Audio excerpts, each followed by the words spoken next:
The night a Mafia boss wiped his mouth with a waitress's cloth was the night he decided she belonged to him. It started in the kind of restaurant where silence costs more than sound. Crystal chandeliers hung like frozen tears. White tablecloths stretched across mahogany tables. And every night, at exactly 9 o'clock, Dante Morelli walked through those golden doors. Everyone knew who he was. The Mafia boss who built empires on fear and blood. Men looked away when he passed. Women held their breath. Even the walls seemed to bow. Waiters moved with practiced invisibility. Chefs cooked in silence.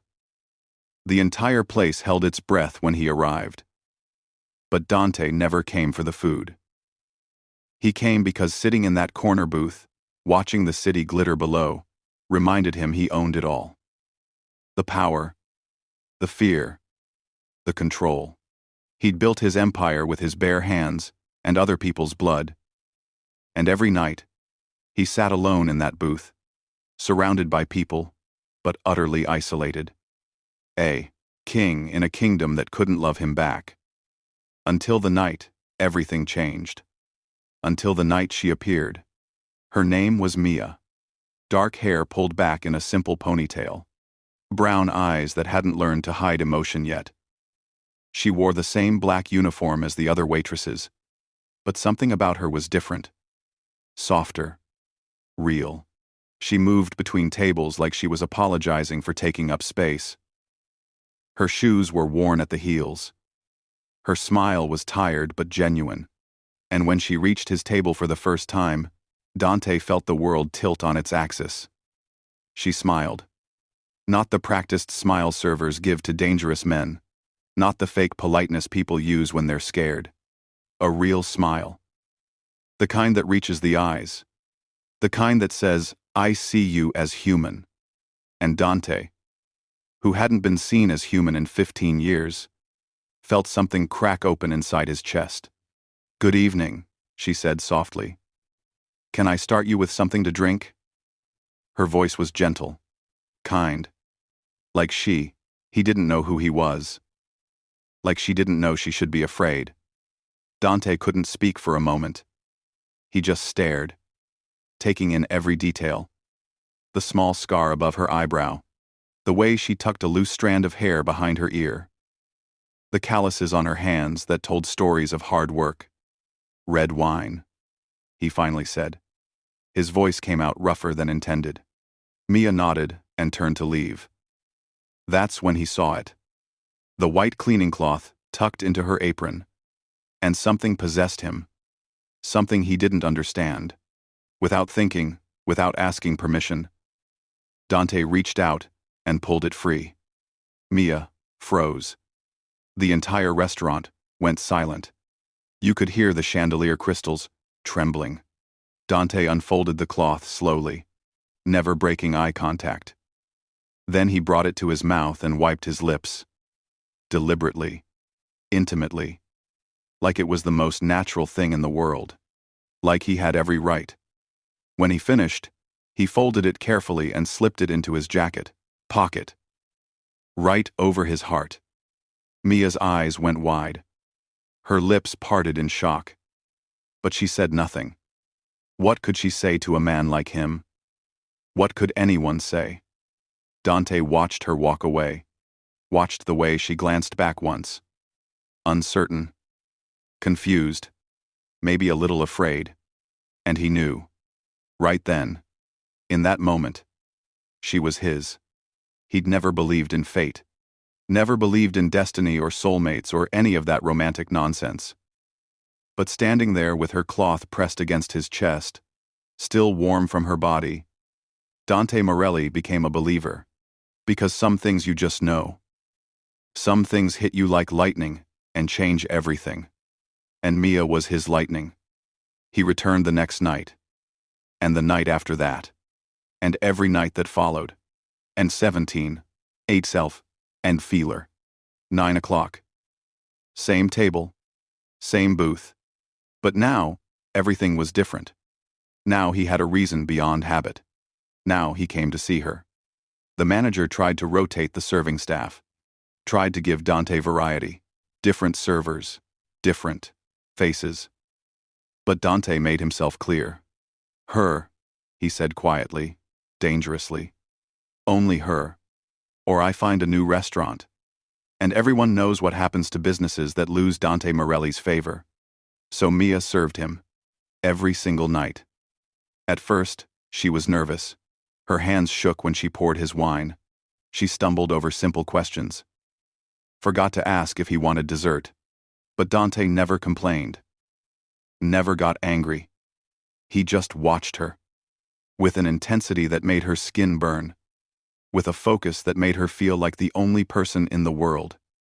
She'd bring his appetizer. He'd watch her hands. She'd refill his water. He'd watch her face. She'd clear his plates. He'd watch her walk away. And she could feel his eyes on her. Every second. Every moment. Like a physical touch. The other servers whispered, "Did you see the way he looks at her? Like he wants to eat her alive." The chef watched nervously from the kitchen door. The manager checked on Dante's table 6 times a night. Everyone knew what it meant when Dante Morelli chose something. Or someone. It meant it belonged to him already. The rest of the world just hadn't caught up yet. But Mia tried to ignore it all. Tried to tell herself he was just another customer. Even when her heart raced every time she approached his table. Even when she found herself thinking about him during the day. Even when she started looking forward to 9 o'clock with a mixture of fear and something else, something dangerous. Weeks passed like this. A strange routine. Dante came. Mia served. They barely spoke beyond the necessary words. "Your wine, sir." "Thank you." "Anything else?" "No." But the silence between them was loud. Heavy with things unsaid. Charged with electricity. Every accidental brush of fingers when she handed him a menu felt like fire. Every time their eyes met felt like falling. And Mia didn't understand it. Didn't understand how a man who terrified everyone else could make her feel so safe. How someone so dangerous could look at her with such careful tenderness. Then came the night everything escalated. A businessman at table 7. Expensive suit, loud voice, too much cologne. He'd been drinking, getting progressively ruder with each glass. When Mia brought his entree, he looked at it with disgust. "This is cold," he snapped. Mia's heart sank. "I'm so sorry, sir. Let me take it back to the kitchen." She reached for the plate. He grabbed her wrist, yanked her close enough that she could smell the whiskey on his breath. "You incompetent little thing. Do you know who I am? Do you know how much money I spend here?" Mia tried to pull away. He tightened his grip. "Hard enough to hurt. Hard enough to bruise." "Please, sir," she whispered. "You're hurting me." "Good. Maybe you'll remember to do your job properly." Other diners looked away. The manager started forward but froze. Because Dante was already moving. He crossed the restaurant like death itself. Silent. Inevitable. His hand closed, around the businessman's throat before anyone could blink. Lifted him half out of his chair. The man's face went purple. His hands clawed at Dante's arm uselessly. The restaurant went deathly silent. Even the kitchen sound stopped. Dante's voice was quiet. Colder than winter. "She serves me. Only me. And you just touched what's mine." The businessman tried to speak. Couldn't. Dante leaned closer. His next words were a whisper, but everyone heard them. "If you ever touch her again, if you ever speak to her again, if you even look at her again, they'll find pieces of you scattered across 3 different states. Are we clear?" The man nodded frantically, tears streaming down his face. Dante released him. The businessman collapsed back into his chair, gasping, then scrambled up and ran. Literally ran out of the restaurant, knocking over his chair, leaving his coat, his dignity gone. Dante straightened his jacket, smoothed his tie, and returned to his table like absolutely nothing had happened. Like he hadn't just threatened to murder someone in a room full of witnesses. Like violence was as natural as breathing. The restaurant slowly came back to life. Conversations resumed. But everyone was shaken. Everyone except Dante. He sat calmly, sipped his wine, and waited for his dessert. But Mia stood frozen by table 7, her wrist still burning where the man had grabbed her, her whole body shaking.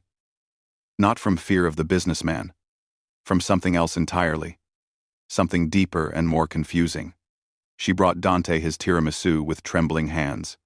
He looked up at her, really looked, and his expression softened in a way she'd never seen. "You okay?" he asked quietly. Mia nodded. Couldn't speak. Dante reached out slowly, giving her time to pull away. She didn't. He gently took her wrist, the one that was already turning purple. His thumb brushed over the bruise. His jaw clenched. Then he released her and leaned back. "You don't serve anyone else," he said. It wasn't a question. It wasn't a request. It was a statement of fact. "Just me. Understand?" Mia's voice was barely a whisper. "Yes." "Good." That night changed something between them, made the invisible thing visible. Mia knew she should be scared, should quit, should run far away from Dante Morelli and his dark world. But she didn't. Because when he'd defended her, when he'd hurt someone for hurting her, she'd felt something she hadn't felt in years. Protected, valued, worth defending. And God help her, she wanted more of it. Wanted more of him. Even knowing it was wrong. Even knowing it was dangerous. What Mia didn't know was that Dante's obsession went much deeper than she could imagine. That his protection of her wasn't spontaneous. It was calculated, planned, absolute. Because Dante knew things about Mia's life that she'd never told him. He knew about her 3 jobs. The restaurant at night. The coffee shop where she worked dawn shifts, serving lattes to people too busy to say thank you. The office building she cleaned on weekends, scrubbing toilets for minimum wage. He knew she worked 70 hours a week and still couldn't pay all her bills. He knew about her mother. Stage 4, cancer. The kind that's a death sentence written in medical terms. The kind that costs more money than most people earn in a lifetime. He knew Mia visited the hospital every chance she got. Knew she sat beside her mother's bed and held her hand and pretended everything would be okay. Knew she cried in the hospital bathroom afterward where her mother couldn't hear. He knew about the medical debt. The collection agencies. The 3rd mortgage on a house that wasn't worth half what was owed. He knew Mia was drowning, working herself to death trying to save someone who couldn't be saved. And it broke something in him. This girl. This beautiful, kind, exhausted girl, destroying herself for love. So Dante did what he did best. He took control, anonymously paid her mother's medical bills. All of them. $50,000 gone from his account in a single transfer. It was nothing to him. Pocket change. But to Mia, it was everything. She'd cried for 3 days when the hospital called to say the balance was cleared. Cried with relief and confusion and disbelief. Kept asking who would do this, who would be so generous. The hospital wouldn't say. Couldn't say. Because Dante had made sure his name stayed buried. But Dante's protection went further than money. He watched her. Every night after the restaurant closed, Mia walked 6 blocks to the bus stop. Through dark streets, past closed shops, along sidewalks where homeless people slept, and dealers conducted business in shadow. It wasn't safe. Dante knew it wasn't safe. So he followed. Every single night. His black Mercedes rolling slowly 3 blocks behind her. Keeping distance. Staying invisible. Making sure nothing touched her. Making sure she got on that bus. making sure the bus pulled away safely. Twice, men had approached her. Once, a drunk stumbling from a bar. Another time, two guys who thought a woman alone was easy prey. Both times, Dante's car door opened. Both times, Dante stepped out. He never had to say a word. Never had to threaten. His presence was enough. Men took one look at him and walked away. Fast. And Mia never knew, never saw, never realized that the reason she made it home safe every night wasn't luck. One night, Mia didn't come out of the restaurant at closing time. Midnight came and went. 12:15, 12:30. Dante waited in his car, patient at first, then concerned, then worried in a way that was unfamiliar and uncomfortable. At 12:45, he got out, walked back to the restaurant. The front doors were locked, but the kitchen entrance was still open. He slipped inside. The restaurant was dark, except for the safety lights. Empty, except for shadows.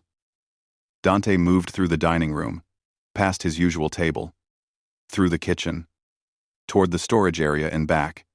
That's where he found her, sitting on the floor between shelves of supplies, knees pulled to her chest, face buried in her arms, crying, not loud, not dramatic. The kind of crying that comes from being so tired, so overwhelmed, so utterly exhausted that you forget how to hold it together anymore. The kind of crying that's been building for months and finally found a crack to escape through. Dante stood in the doorway, his chest tightened. He should leave, give her privacy, let her have this moment. But he couldn't. The sound of her pain physically hurt him. So he stepped inside and closed the door behind him. Mia's head snapped up. Her face went pale when she saw him. Oh God. I'm sorry. I'm so sorry. She scrambled to stand, wiped at her face frantically. I'll be out in just a minute. I didn't mean to. I'm sorry. Dante didn't speak. Didn't tell her it was okay. Didn't offer empty platitudes. Instead, he reached into his jacket, pulled out the cloth. Her cloth. The one he'd taken that first night. It was perfectly clean, perfectly pressed, perfectly folded. He'd carried it every single day. Kept it close. Like a talisman. Like a promise. He knelt in front of her. Mia's breath caught. She stared at the cloth, at his hands, at his face. Dante reached up and gently, carefully, wiped her tears. His touch was so soft, so tender, like she was made of glass, like she was precious. Mia's eyes filled again, fresh tears spilling over. Why do you have that? She whispered. Dante didn't answer the question. Instead, he said something that made her heart stop completely. I don't like seeing you cry. His voice was rough, raw, like the words cost him something. Mia stared at him. This man, this dangerous, powerful, terrifying man, kneeling in front of her, wiping her tears with a cloth he'd stolen weeks ago, looking at her like she was the most important thing in the world. It didn't make sense. None of it made sense. I'm not yours, she said. The words were quiet, uncertain, like she was trying to convince herself. Dante's eyes locked on hers, dark, intense, burning with something that made her shiver. Not yet, he said. 2 words, but they carried the weight of inevitability, like the sun rising, like the tide coming in. Not yet, but soon. The words hung between them. A promise, a threat, a future, written in the present. Mia couldn't breathe, couldn't think. Dante stood slowly, held out his hand. She stared at it, at this choice he was offering. She could refuse, could stay here, could insist on taking care of herself, or she could take his hand, step into whatever this was, this dangerous, impossible thing growing between them. Mia took his hand, let him pull her to her feet. Dante didn't let go. Didn't step back. They stood there in the storage room, surrounded by industrial cleaning, supplies and canned goods, and the air between them crackled with tension. "Come on," Dante said finally. "I'll take you home." It wasn't a question. Mia knew she should refuse, should maintain boundaries, should protect herself from getting pulled into his orbit. But she was tired. So deeply. Bone tired.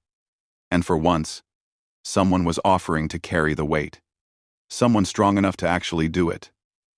So she nodded, grabbed her jacket and bag, and followed Dante out to his car. The Mercedes was warm inside. Leather seats, subtle cologne, classical music playing softly. It smelled like money and power, like a different world than the one Mia lived in. Dante drove in silence. Mia gave him her address, even though part of her suspected he already knew it. She was right. He didn't need GPS, didn't hesitate at turns. Just drove straight to her building like he'd done it 100 times before. Which he had, just never with her in the car. He pulled up in front of her apartment, building. Small. Old. Paint peeling. Nothing like the places Dante inhabited. He got out. Came around. Opened her door. Mia stepped out. They stood on the sidewalk. Street lights buzzing above, distant sirens wailing. "Thank you," Mia said quietly. Dante nodded. Walked her to the building entrance. Waited while she unlocked the door. Mia turned to say goodnight. Found him closer than expected. Looking down at her with an expression she couldn't read. "Be careful," he said. "The world's not safe. Especially not for someone like you. Someone like me? Someone good." The word felt heavy. Final. Like he was describing something rare and fragile. Something he'd forgotten existed until he found it in her. Then, Dante did something that made Mia's knees weak. He lifted her hand. Brought it to his lips. Kissed her knuckles gently. Like she was royalty. Like she mattered. And walked away. Got in his car. And drove off into the night. Leaving Mia, standing in her doorway, hand still tingling, heart racing, wondering what the hell she was getting herself into. For a week, everything continued like normal. Dante came to the restaurant. Mia served him. But something had shifted. The tension was thicker now.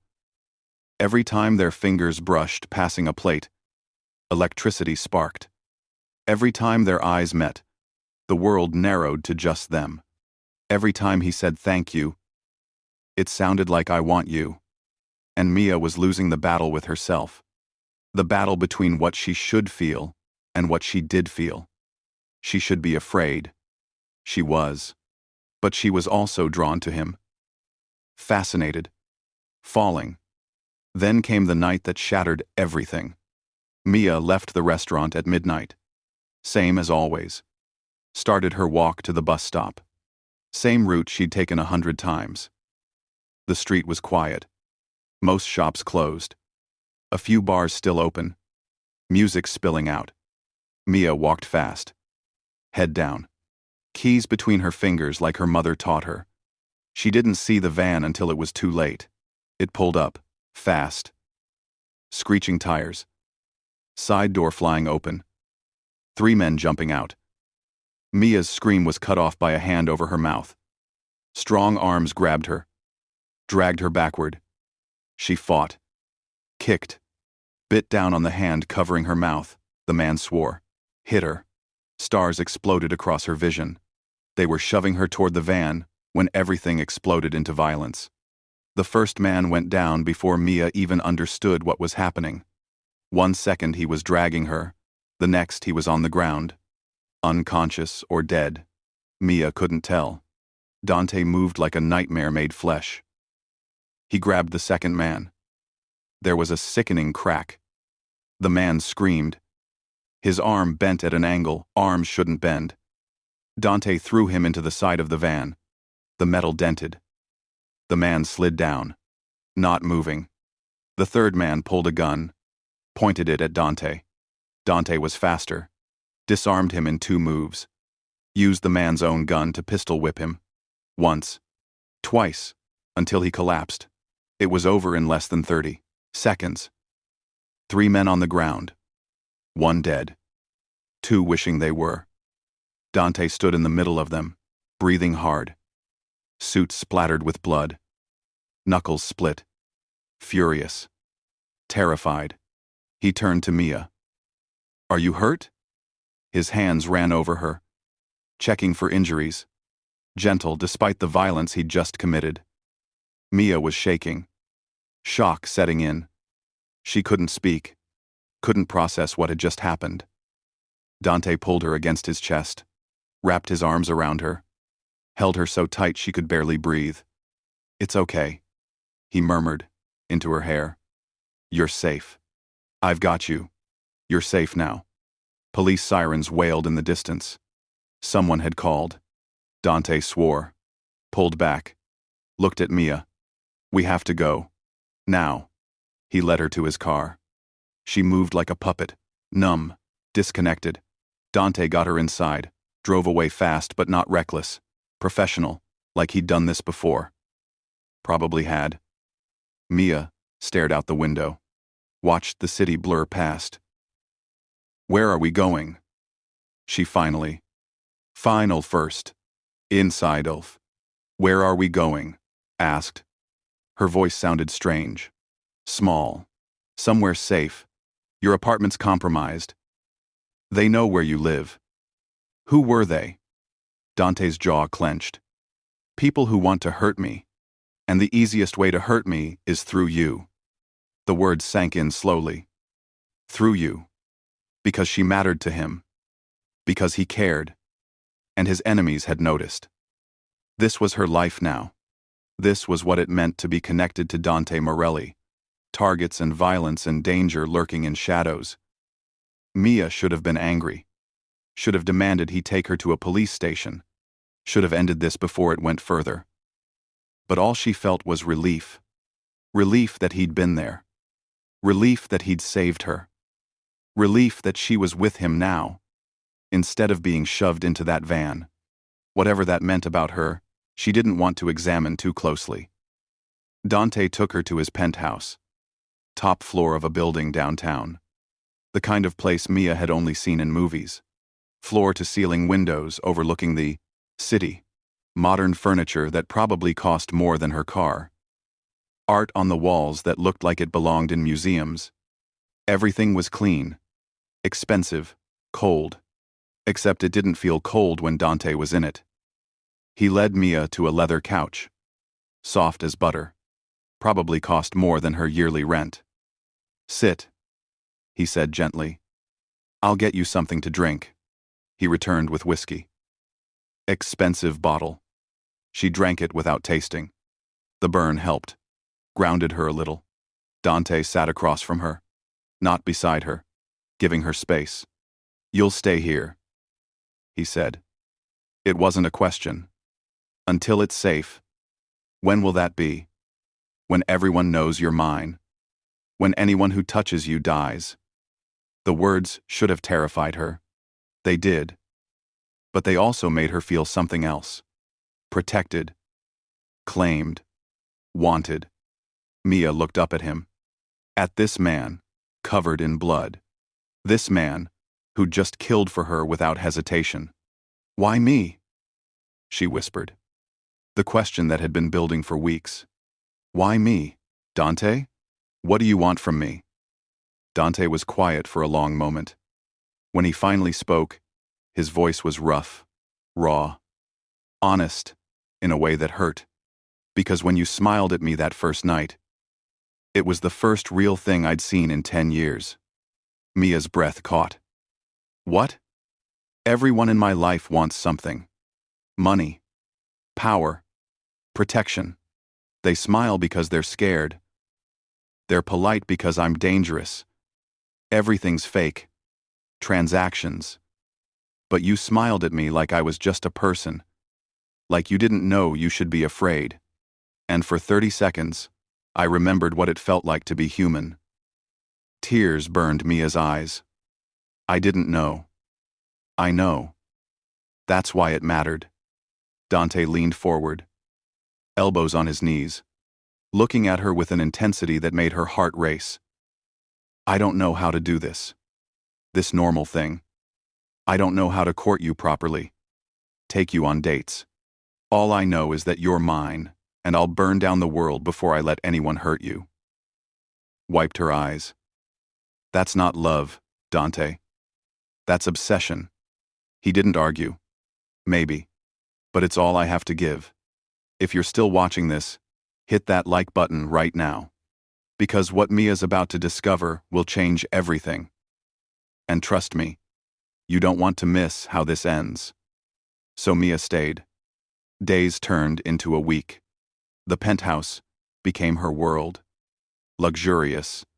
Safe. Strange. Dante left during the day. Business he wouldn't explain. Meetings she couldn't attend. He'd come back in the evening, sometimes with blood on his cuffs, sometimes with bruised knuckles, always with the same careful tenderness toward her. They fell into a routine. Breakfast together when he was home. Quiet mornings with coffee and newspapers. She'd read. He'd work on his laptop, comfortable silence. Lunch was usually alone. Dinner always together. Real dinners. Not the fancy restaurant food. Simple pasta. Sandwiches. Things Mia made because cooking helped her feel normal. At night, they'd sit by the windows. Look out at the city. Talk about nothing important. Her favorite books. His childhood in Italy. Random memories. Safe topics. Neither of them mentioned what was happening between them. This slow fall. This dangerous intimacy. Dante never pushed. Never demanded. He gave her space. Let her come to him. And slowly, carefully, Mia started to see past the monster everyone feared. She saw the man underneath. The one who read philosophy books late at night when he couldn't sleep. The one who called his mother every Sunday and spoke in rapid Italian, voice soft in a way it never was otherwise. The one who left the bathroom light on, because Mia mentioned once that she hated the dark. She saw his scars. Physical ones on his body. Emotional ones in his eyes. She saw the way he flinched when she touched him. Like kindness was foreign. Like gentleness was something he didn't trust. She saw how carefully he controlled himself around her. How he kept distance, even when she knew he wanted to be closer. Like he was afraid he'd break her. Like he was afraid he'd ruin this one good thing. And God help her. Mia was falling. Falling hard. Falling for a man covered in blood and sin. Falling for the monster who looked at her like she was salvation. Like she was the only thing keeping him human. 2 weeks in, Mia couldn't sleep. Her mind was too loud. Too full of thoughts about Dante.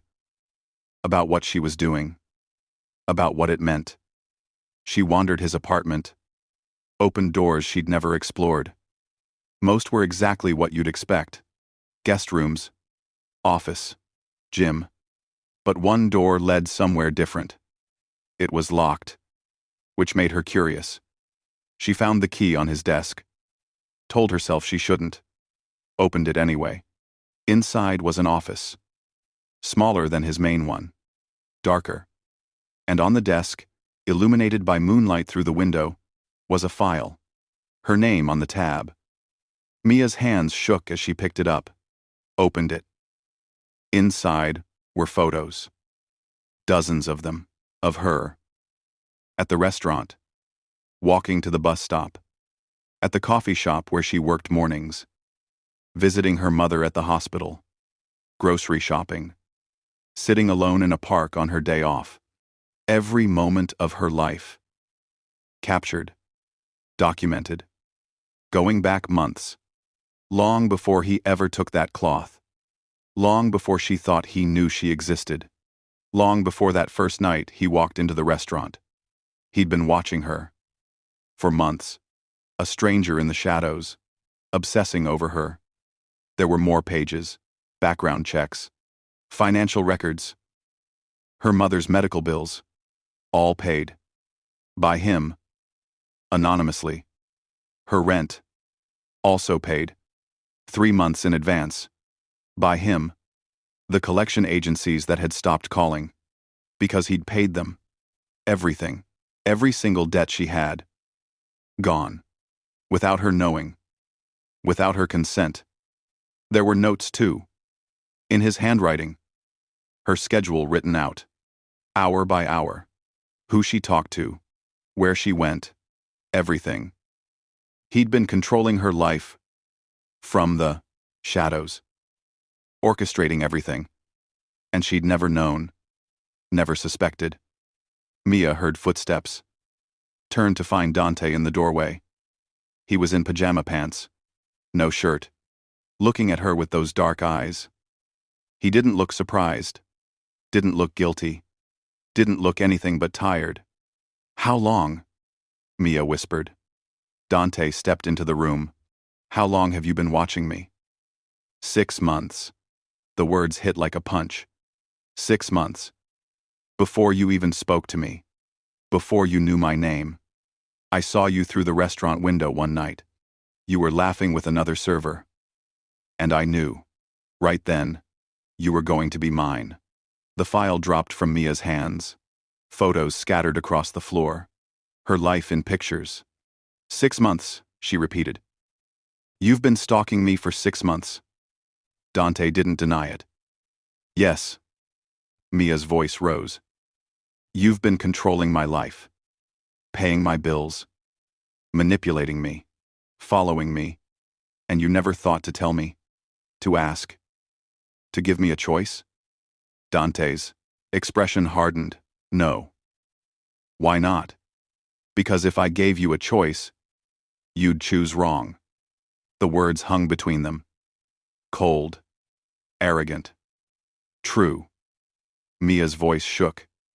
You can't just decide that. You can't just take over someone's life.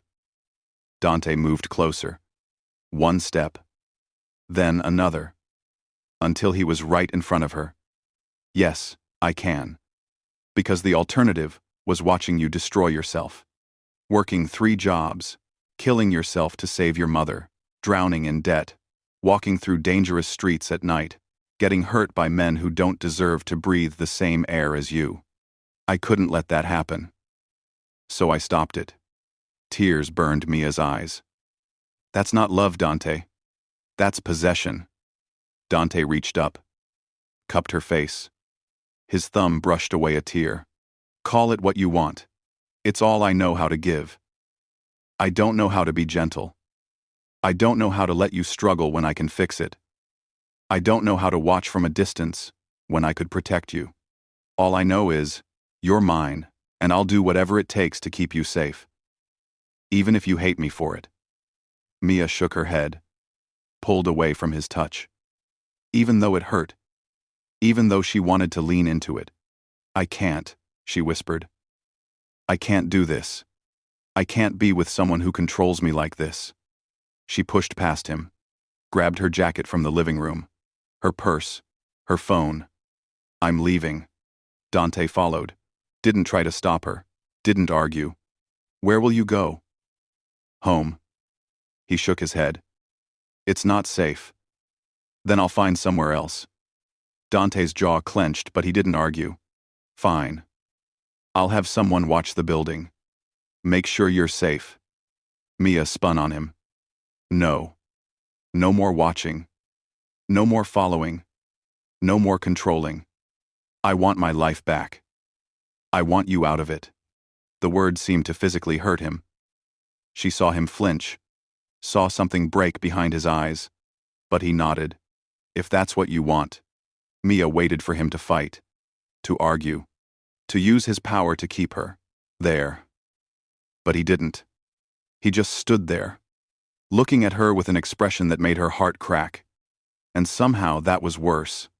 She left, walked out of his penthouse, took the elevator down 60 floors, stepped out into the night, alone. No car waiting, no shadow following, just her and the city and the cold. She should have felt free, relieved. Instead, she felt empty, like she'd left part of herself behind. Mia went back to her apartment, back to her life, her jobs, her routine. She returned to the restaurant. The manager was surprised but didn't ask questions. Put her back on the schedule.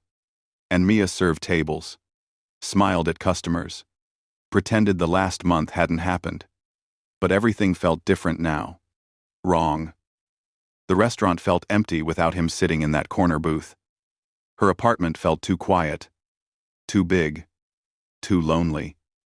And at night, when she walked home, she kept looking over her shoulder, missing the shadow she'd never known was there, missing the protection she'd taken for granted, missing him. 3 days passed. Then 4. Then 5. Dante didn't come to the restaurant, didn't call, didn't send his men. He just disappeared from her life as suddenly as he'd entered it, like she'd asked, like she'd demanded. And Mia told herself that's what she wanted. Told herself she was relieved. Told herself she'd made the right choice. But she kept touching her apron, the spot where the cloth used to be. And every time 9 o'clock came, she'd look at his empty booth and feel something break a little more. She missed him. God. She missed him. Missed his presence. His protection. His obsessive, overwhelming attention. Missed feeling like the most important thing in someone's world. On the 5th night, Mia was serving a couple at table 12 when she heard it. The restaurant going quiet. That specific silence that only happened for one person. She turned. And there he was. Dante Morelli. Walking through the golden doors like he'd never left. But he looked different. Thinner. Tired. His suit was perfect as always, but there were shadows under his eyes. Like he hadn't slept in days. Like the separation had hurt him too. Everyone watched as he crossed the restaurant. But he didn't go to his usual booth. He walked straight to Mia. The couple at table 12 faded into nothing. The entire restaurant faded. It was just them. Dante stopped in front of her. Close enough that she could smell his cologne. See the pain in his eyes. He reached into his jacket. Pulled out the cloth. White. Folded. Perfect. The cloth he'd taken that first night. The cloth that had started everything. He set it on the table between them. Placed it carefully, like it was precious. Then he spoke. Loud enough for her to hear. Quiet enough that it was just for them.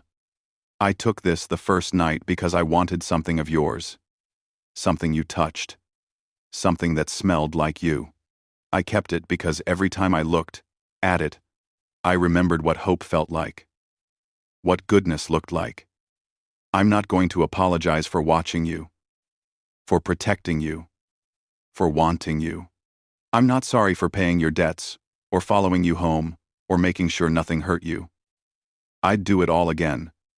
Every single thing. Because that's what love looks like to me. Imperfect. Obsessive. Consuming. But I understand if that's not enough for you. If I'm not enough. So I'm going to give you what I should have given you from the beginning. A choice. A real one. His voice was steady, but Mia could see his hands shaking slightly. Could see the fear in his eyes. The vulnerability. Tell me to leave, he continued. Tell me to walk out that door and never come back. Tell me you don't want me in your life. And I'll go. I'll disappear. You'll never see me again. My men will stop watching. The money will stop. Everything. I'll let you go, completely. All you have to do is say the words. Tell me you don't want this. Tell me you don't want me. The restaurant was completely silent. Every person, watching, waiting. Mia stared at him. At this powerful, dangerous man who was giving her all the power. Who was standing in front of her, in public. Vulnerable in a way men like him never were. She looked at the cloth on the table. This piece of fabric that had become a symbol of everything between them. Possession. Protection. Obsession. Love. Her mouth opened. The words were right there. Simple words. Easy words. Leave. Go. I don't want you. Words that would set her free. Give her back her normal life. Her safe, predictable, lonely life. But they wouldn't come. Because they'd be lies. And Mia was tired of lying. Tired of pretending she didn't feel it too. This impossible connection. This consuming need. This dangerous, all-encompassing love that made no sense but felt more real than anything else in her life. She looked at Dante, really looked at him, saw past the violence and the control and the obsession. Saw the man who'd saved her, protected her, who looked at her like she was the only thing in the world worth protecting, who'd given her the choice to destroy him, and trusted her with that power. Say it, Dante whispered. His voice was rough, desperate. Tell me to go. Mia's hand moved, reached out, picked up the cloth. She held it against her chest, right over her heart, where it belonged, where it had always belonged. Dante's expression didn't change, but his eyes. God. His eyes. They blazed with hope and fear and need. Mia's voice was quiet but clear. Everyone heard it. I can't tell you to go. Dante took one step closer. Why not? Because I don't want you to. The words hung in the air. True. Final. Irrevocable. A choice made. A future accepted. Even knowing what it meant. Even knowing the danger and the darkness and the complications. Even knowing his love would always be too much. Too intense. Too consuming. She didn't care.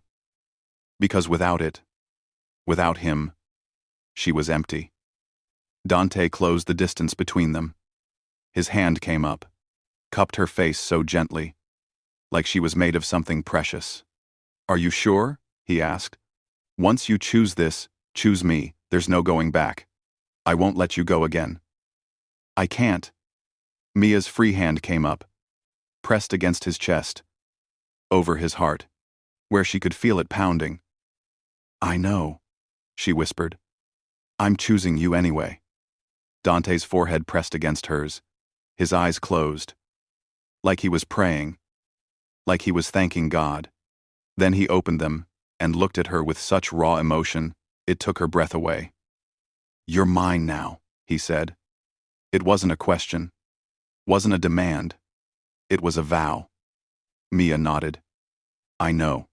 And you're mine too. Dante's lips curved into the smallest smile. She'd never seen him smile before. It transformed his face, made him look younger, almost boyish. Yes, he agreed. I'm yours. Then he kissed her, right there in the middle of the restaurant, in front of everyone.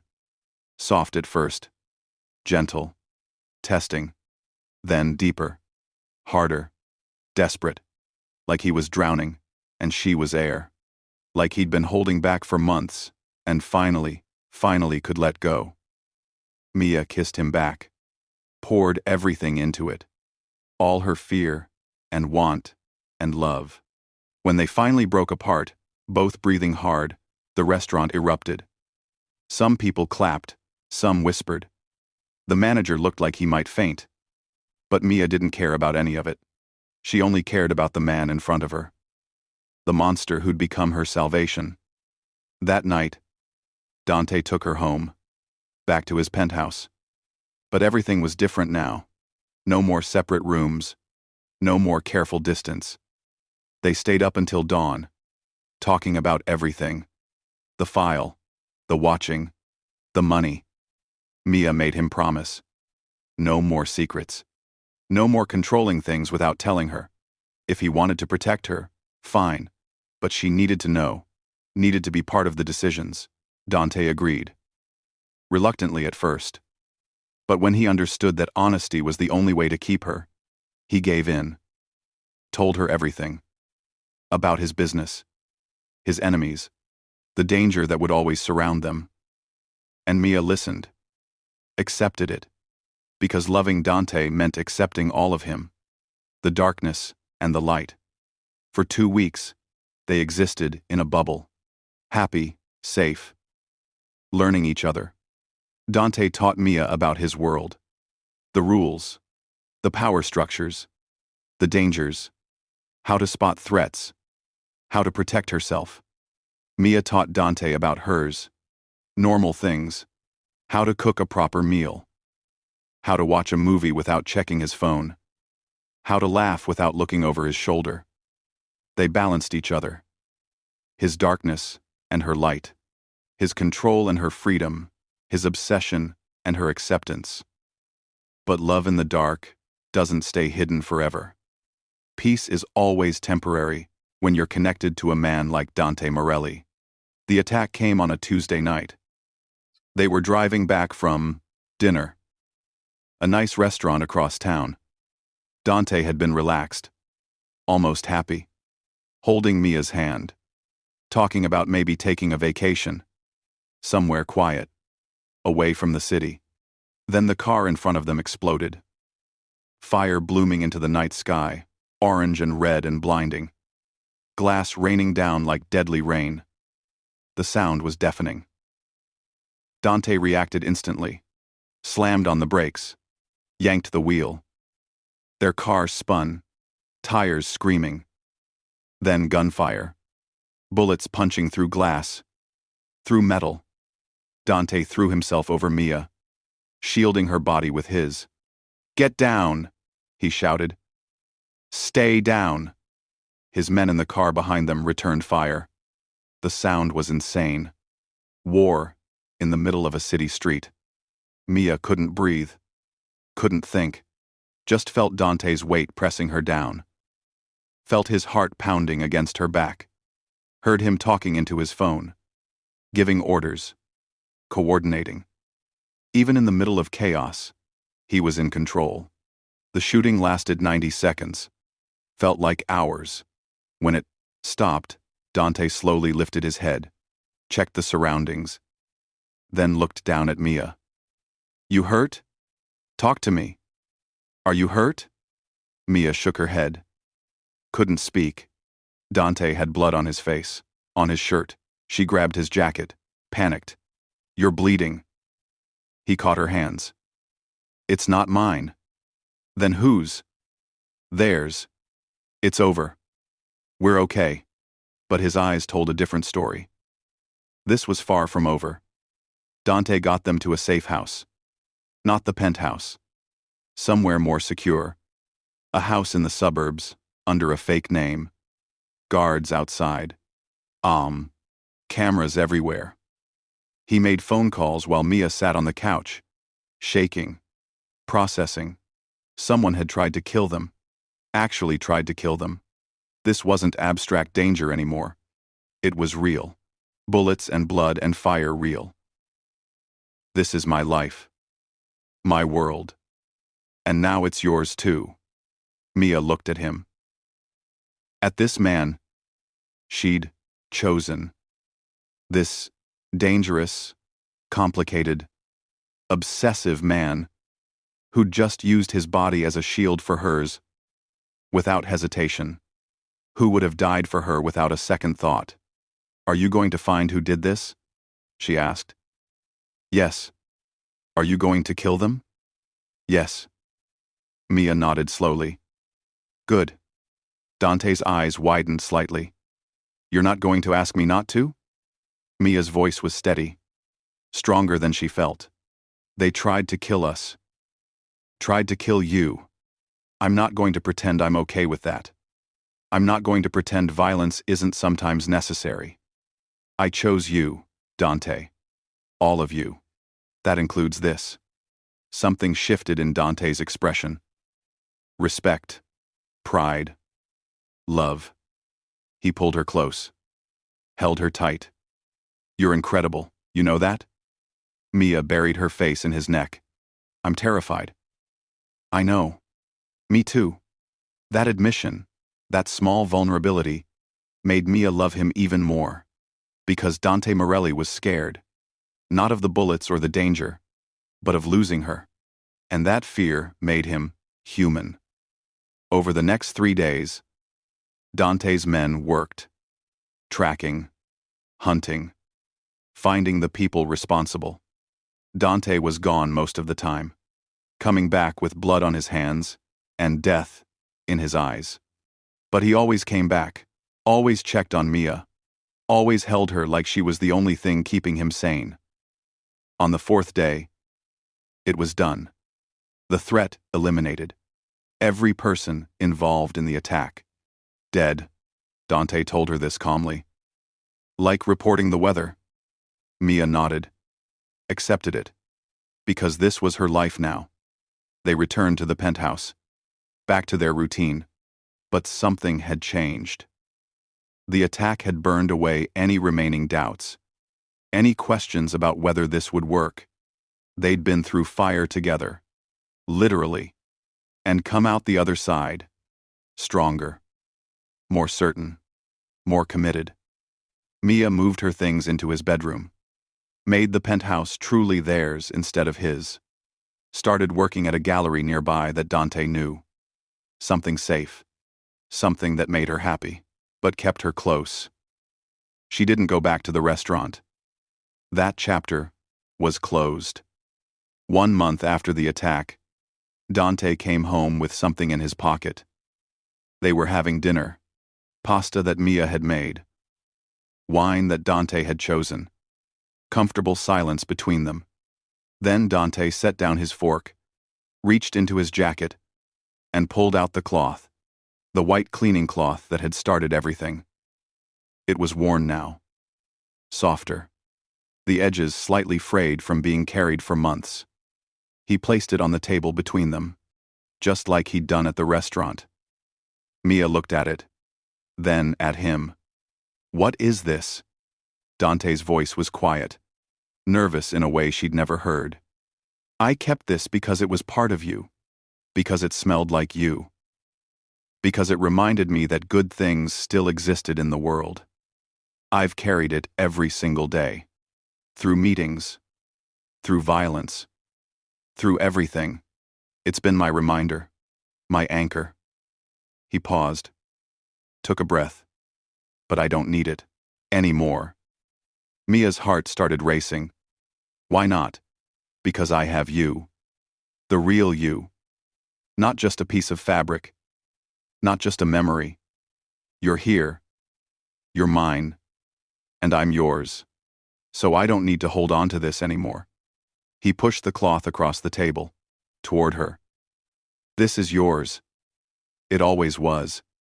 I'm giving it back. But I'm also asking, will you keep choosing me? Every day? Even knowing what it means? Even knowing it'll never be easy or safe or normal? This small piece of fabric that represented everything. His obsession. Her acceptance. Their beginning. She stood up, walked around the table, stood in front of Dante. He looked up at her, vulnerable, waiting. Scared. Mia took the cloth and tucked it into his jacket pocket, over his heart, where it belonged, where it had always belonged.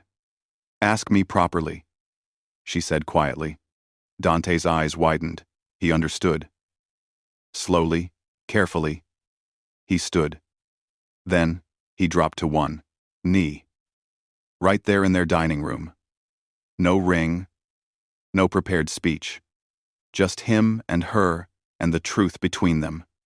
Mia, he said, his voice rough with emotion. I'm not a good man. I've done terrible things. I'll probably do more. I'm obsessive and controlling. And I'll never stop wanting to protect you. But I love you. More than I thought I could love anything. You make me want to be better. Make me remember how to be human. Will you marry me? Will you let me spend the rest of my life trying to deserve you? Tears streamed down Mia's face. Yes, she whispered. Yes. Yes to all of it. To you. To this life. To everything. Dante stood, pulled her into his arms, kissed her like she was oxygen. like she was everything, and Mia kissed him back with the same desperate intensity. Because this was love, not the fairy tale kind, not the safe, easy kind, but the real kind. The messy, complicated, all-consuming kind that burns you up and rebuilds you stronger. The kind worth fighting for, worth dying for, worth everything. Mia's mother, who was doing better now with the best medical care money could buy. A judge. Simple vows. But when Dante slipped the ring on Mia's finger, when he looked at her with those dark eyes full of love and possession and promise, it felt like the most important moment in the world. "You're mine now," he whispered. "Legally, officially, forever." Mia smiled. "I was always yours. From the moment you took that cloth." Dante smiled back, that rare, beautiful smile. "I know." Their life wasn't perfect. There were still dangers, still threats, still nights when Dante came home with blood on his hands and shadows in his eyes, still moments when Mia questioned if normal people lived like this, still fights about his overprotectiveness and her stubbornness. But there was also love.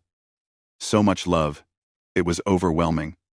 Dante worshipped her, made her feel like the most precious thing in existence. And Mia grounded him, kept him human, reminded him that he was more than the monster people feared. They built a life together, strange and complicated and beautiful. Mia started volunteering at a women's shelter, using Dante's money and influence to help people like she used to be. Struggling, desperate, drowning.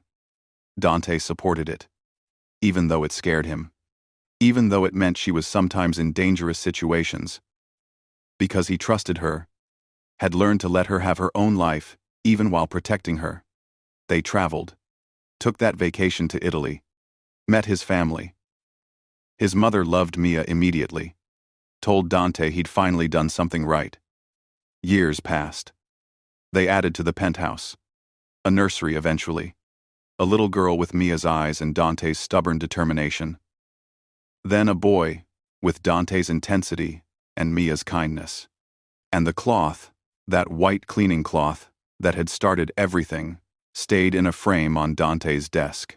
A reminder, a symbol, of the night a Mafia boss decided a waitress belonged to him, and the night she decided he belonged to her too.